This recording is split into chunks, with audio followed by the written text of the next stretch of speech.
My guest today is Graham Seal. Graham is president of the Cantare Board. Cantare is a community-based organization from Oakland, California that seeks to foster a diverse community of compassion and understanding across generational, cultural, and economic boundaries through the beauty and power of choral music. So Graham, thank you for being here and welcome to our show. Thank you, Jules. It's good to be here. Yeah. So let's go ahead and get started. And my first question for you, can you define choral music? Yes. At its simplest, it's just a group of people bringing their voices together to make a hopefully pleasant sound. But it can cover all sorts of genres, different styles, different kinds of music. There can be different size groups. They may have dance or movement associated. They may have instruments accompanying them. There's such a wide variety. But all of that is choral music. Awesome. And can you just explain a little bit more, like how does this work and can anyone join? Yes, most often there'll be somebody directing a group of singers with a particular piece of music or groups of music that they're going to present to an audience. They will have multiple vocal ranges. So in adults in particular, you'll have sopranos and altos and tenors and basses, which sing very high or very low or in the middle. In other cultures, that's very much the American Western approach. In other cultures, there'll be different groupings of vocals, different ranges and so on. But the idea is still the same, that under direction, they will come together, singing together, listening to one another, depending on one another, which is part of the beauty of choral music, to produce a beautiful result. One of the things I love about choral music is the fact that nobody can do it on their own. You have to have others. A group, huh? Shows you the power of group even in music. Yes. Excellent. And what age group do you pull from? Well, we work in Oakland schools and in after-school programs and start really right at kindergarten at age 5 and go all the way through high school to age 17 or 18. Okay, great. And how do children respond to the introduction of music? Generally speaking, they get very excited. When we were going through remote learning in COVID times, the kids, for the most part, hated it. It was just horrible. It was so remote, so difficult to focus and everything.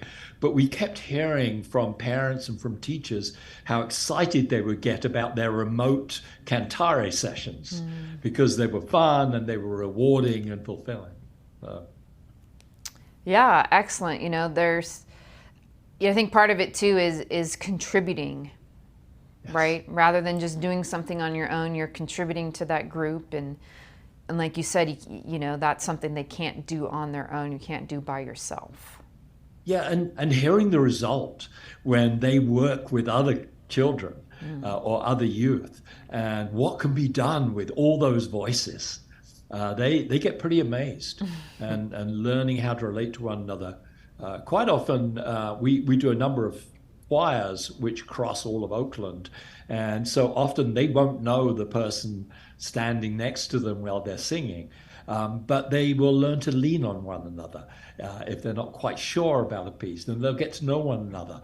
And they'll be they're very diverse choirs. They'll be very different from one another. So they learn to appreciate the others that they're singing with.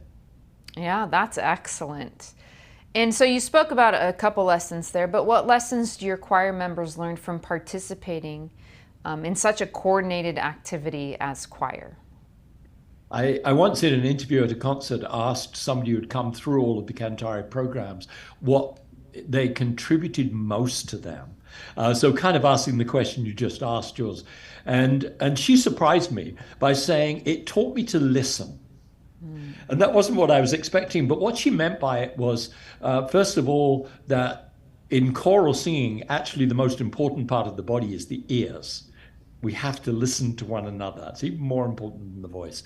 But she also meant beyond that. She was learning through the music she was singing and being with this diverse group of people. She was learning how to listen to what they were saying, listen to what's going on in their lives. And she's become a pretty remarkable young woman through that. Yeah, excellent. But I think they're learning a lot of other things too. They're learning values. So we're very, very careful in the music that we have them sing. And so they'll be singing about the importance of dignity. Dignity is a really big word in this kind of choral singing. They're singing songs that encourage compassion, songs that talk about the extreme value of every human being, just as that clause 1 says. They're learning musical skills, of course. They're learning confidence. They're learning leadership. Some amazing leaders have come out of these programs. And it turns out that it affects a lot of other areas of their life as well, which we'll talk about in a bit, I think. Yeah, absolutely. Those are extremely important qualities and characteristics to have for any individual who wants to be successful and happy and be contributing members of society as they live their life. So never would have thought that would come from a choir, but Right. I wasn't involved much, but I can see that the value of it, on a far greater scale. And the other part to it is your participants do far better in school than the average student. And what do you contribute that to? Yes, it's true. In the schools we work in Oakland, the average high school graduation rate's about 76%, for a variety of reasons. They're living in very difficult conditions a lot of the time. There are massive distractions, homework's hard to do, and so on. And yet, the students who come through Cantare, we have yet to have somebody not graduate from high school. Wow. It's 100%. And I think they're learning, there are a number of things. First of all, there's a lot of research that suggests that music strengthens parts of the brain that are necessary for other forms of thinking, for analytical thinking, and so on. It also helps with focus, learning how to focus. It helps with just wanting success and seeing success is possible. Helps with confidence. We've had young children who would never speak in class at all. And then they come into Cantare classes. And after a little while, their teachers report that they're now starting to participate in class because they've gained a bit of confidence and they've discovered their voice. That they didn't know they had a voice, and they discovered they have one through music, but also through the songs they're singing. Well, that's excellent. And so I know we spoke about it before the show, but can you let our audience know what the word cantare means?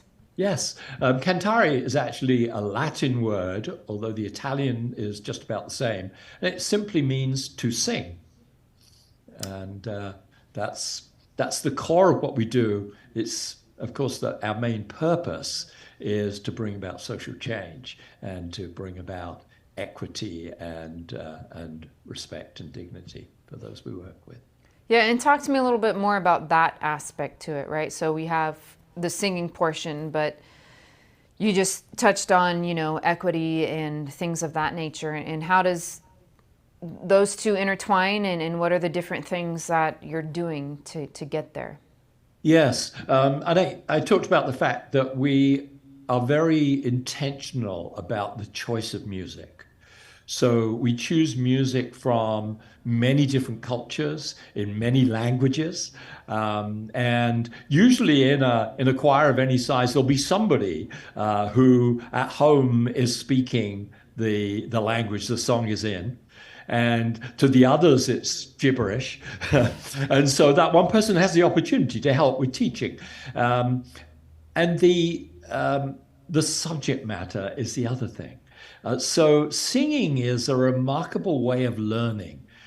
You may at school have learned songs that help you memorize things.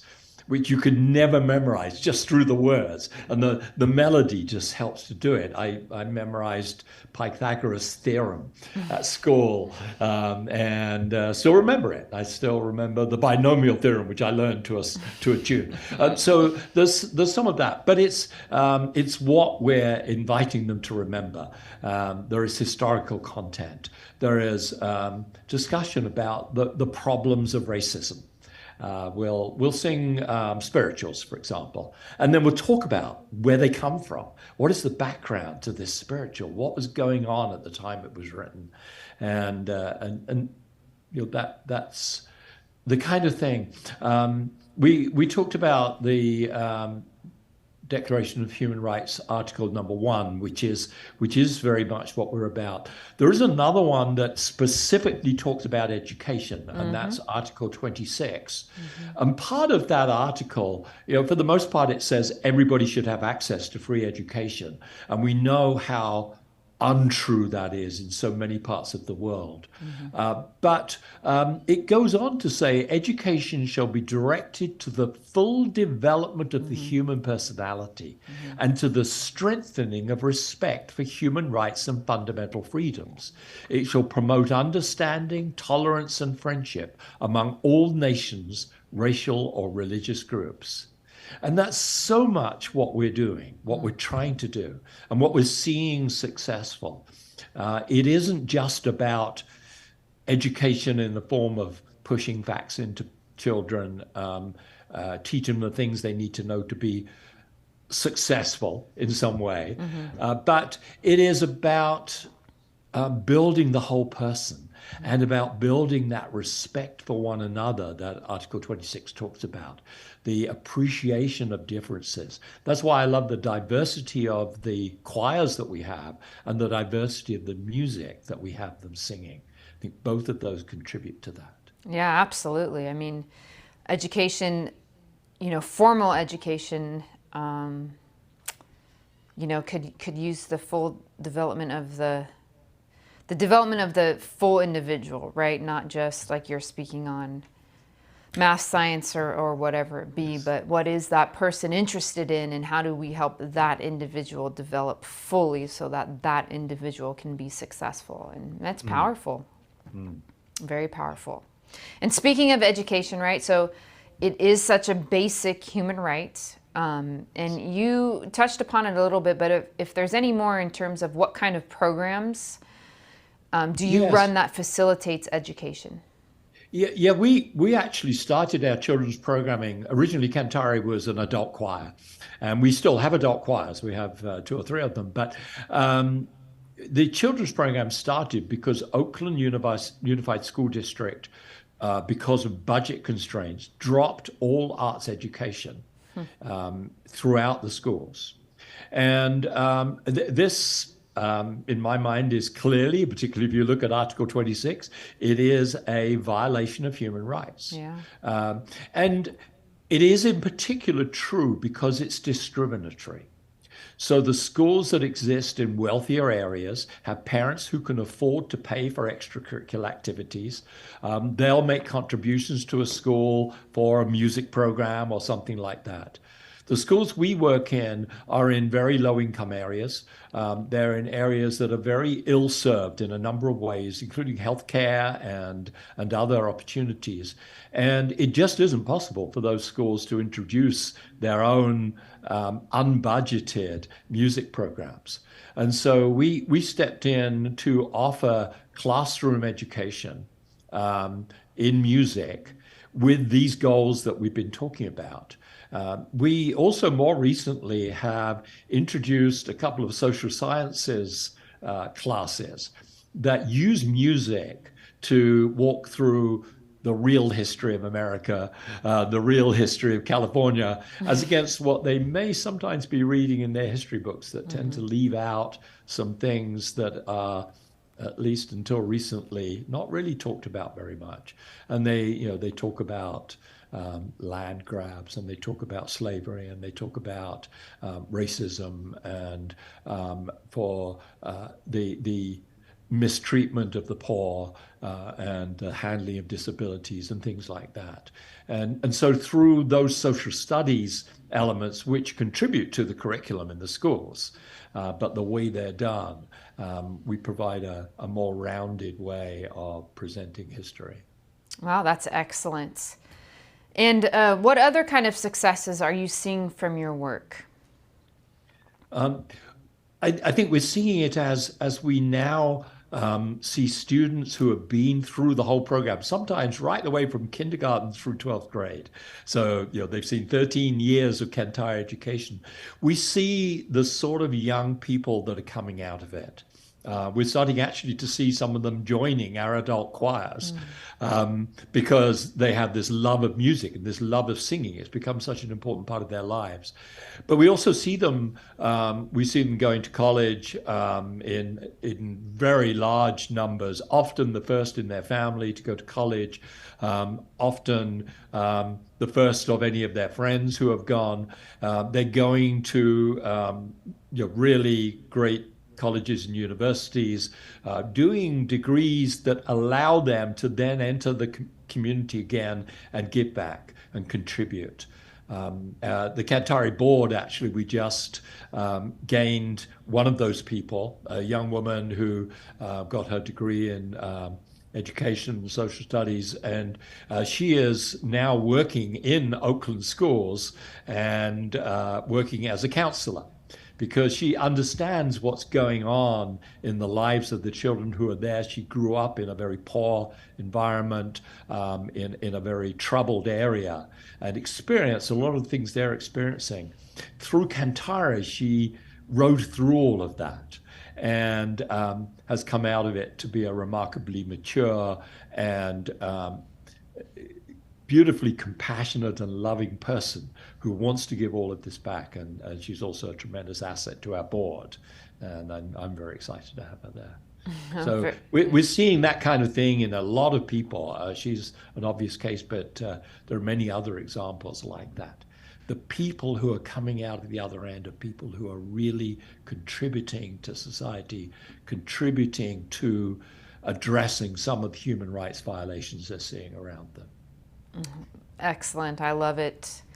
I love it. And so we have a clip from one of the videos you sent or that you made that really speaks to the quality of work that you do. And let's go ahead and let's take a look.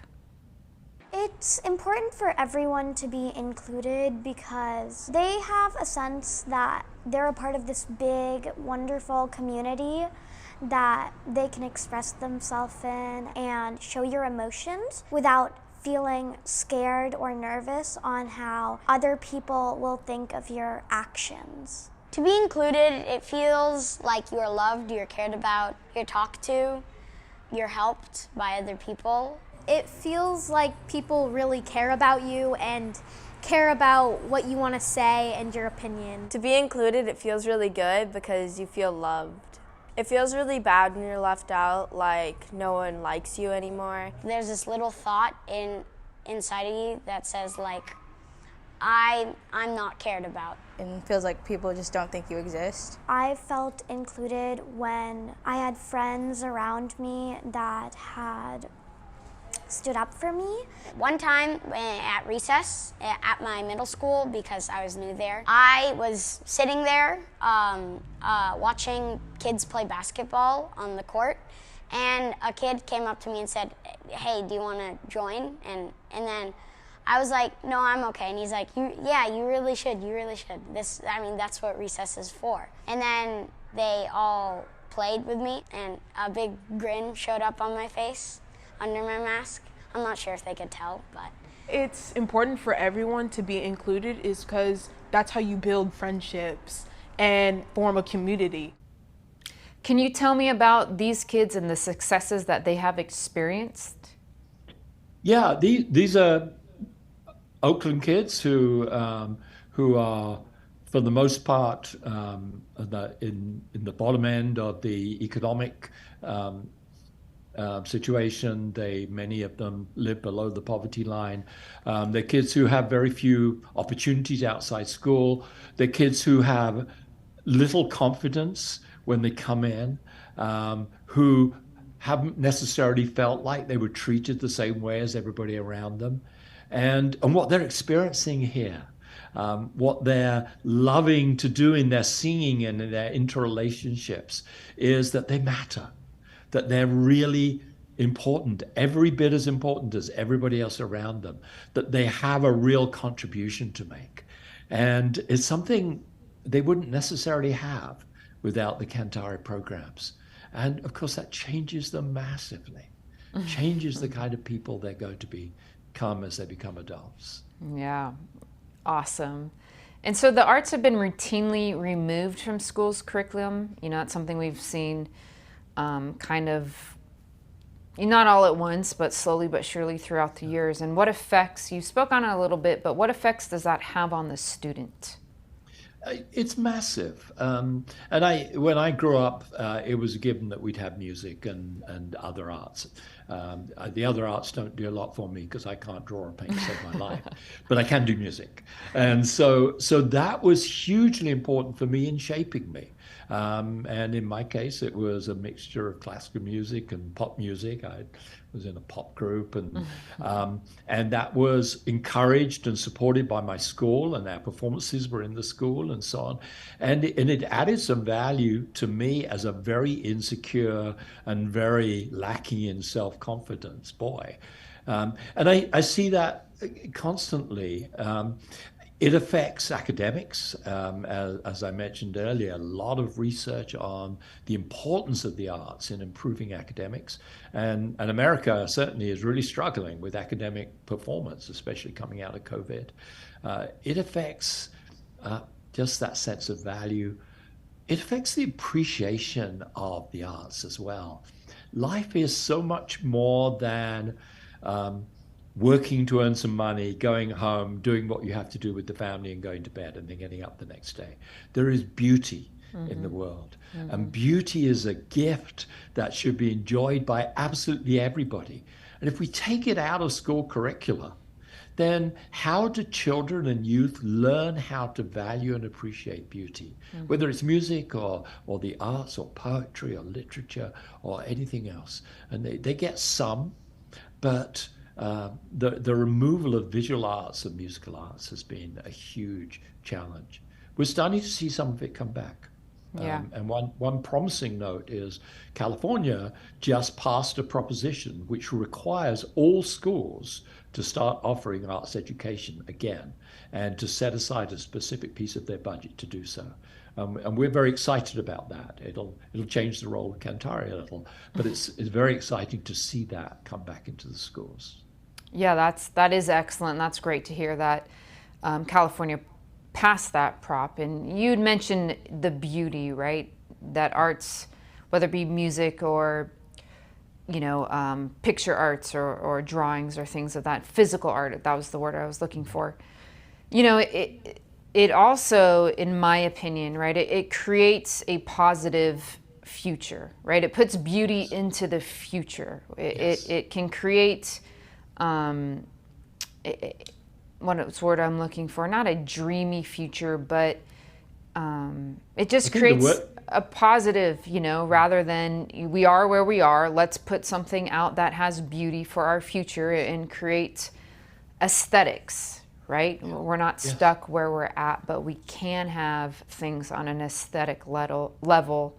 And I think it's incredibly important, right? And we go back to what it says in the human right of education, which you touched upon, right? The full development of the individual human being. Yeah. And this is, it's emphatic that children get this, not only in America specifically, but across the world, because, it like you also said, it is a human rights violation if we're, not if, but when you just look at what that human right says. So your work is excellent to put it there. I'm sorry. No, you're fine. I think a key word for me here is hope. I think what beauty offers is hope that there is something better, there's something more, there's something to come in the future. And that, in a way, I'm not sure how much the word occurs in the Declaration of Human Rights, but that's behind so much of what's of what's there. And it's missing for so many people who are being denied rights. And because of that, they're being denied hope. Yeah. Hope looks forward, as you said. You made that point really well, that the arts point us forward. Yes. And they point us forward with hope. Yeah, absolutely. And so what is next for you in terms of with your organization? And you spoke a lot about what you're currently working on. If there's anything else, you can go ahead and share that with us as well. Yes, actually, we're trying to work that out, because with the passing of this new proposition in California, some of what we've been doing may not be so needed. So now the question is, how do we help schools to do what they're now being funded to do again? And also, I think we'll have more of a focus on what happens after school finishes. In the community that we're a part of, that time when the school bell goes at 3 o'clock or whenever it is, to the time that parents come home from working their 12-hour shifts, is a dangerous time, literally dangerous to life.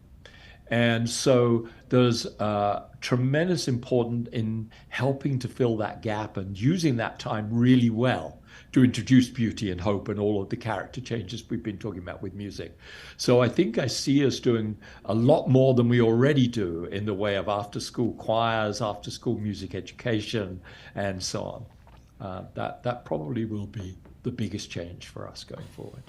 Excellent. You know, it's great to be flexible and move where you're needed, because it's definitely needed, and that gap literally is dangerous. I agree with you 100%, and that's where sports and arts definitely come in a positive role. So that's just awesome to hear. And so as we get to the conclusion of our interview, we ask every guest this final question, and that is, what is your favorite human right and why? I think human right one is my favorite, really, because and this somewhat comes from my faith, but it's my absolute conviction that every human being is created, and in my tradition we would say created in the image of God, created beautiful, created with tremendous potential, contribution to the world, value, and yes, dignity. And so it summarizes everything else that goes throughout the Declaration.